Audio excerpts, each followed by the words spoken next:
दोस्तों, महाभारत में अर्जुन के पुत्र अभिमन्यु को कौन नहीं जानता। अभिमन्यु अर्जुन के पुत्र थे। 15 वर्ष की आयु में फाल्गुन मास में उनका विवाह उत्तरा से हुआ था।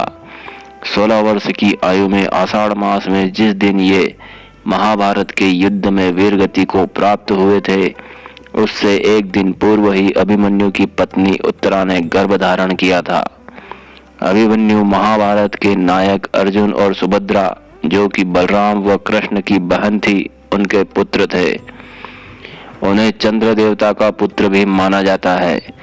धारणा है कि समस्त देवताओं ने अपने पुत्रों को अवतार के रूप में धरती पर भेजा था, परंतु चंद्रदेव ने कहा कि वे अपने पुत्र का वियोग सहन नहीं कर सकते, अतः उनके पुत्र को मानव योनि में मात्र 16 वर्ष की आयु दी जाए। अभिमन्यु का बाल्यकाल अपने ननिहाल द्वारका में ही बीता था। उनका विवाह महाराज विराट की पुत्री उत्तरा से हुआ था। अभिमन्यु के पुत्र परीक्षित, जिनका जन्म अभिमन्यु की मृत्यु के बाद हुआ, युद्ध की समाप्ति के पश्चात परीक्षित ने ही पांडव वंश को आगे बढ़ाया था। अभिमन्यु एक असाधारण योद्धा थे। उन्होंने कौरव पक्ष की व्यूह रचना, जिसे चक्रव्यूह कहा जाता था, उसके 7 में से 6 द्वार भेद दिए थे।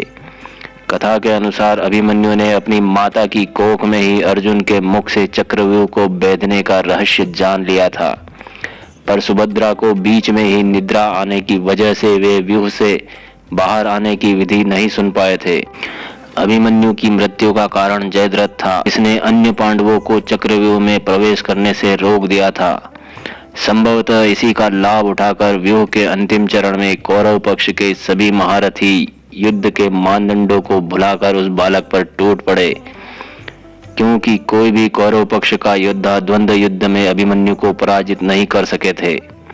अभिमन्यु को चक्रव्यूह के भीतर द्वंद्व युद्ध में पराजित करना असंभव था, जिस कारण कर्ण ने छल पूर्वक अपने विजय धनुष से पीछे से वार करके अभिमन्यु के रौद्र धनुष को काट डाला। अभिमन्यु कुछ समझ पाते उतने में ही उनके रथ पर द्रोणाचार्य ने प्रहार किया।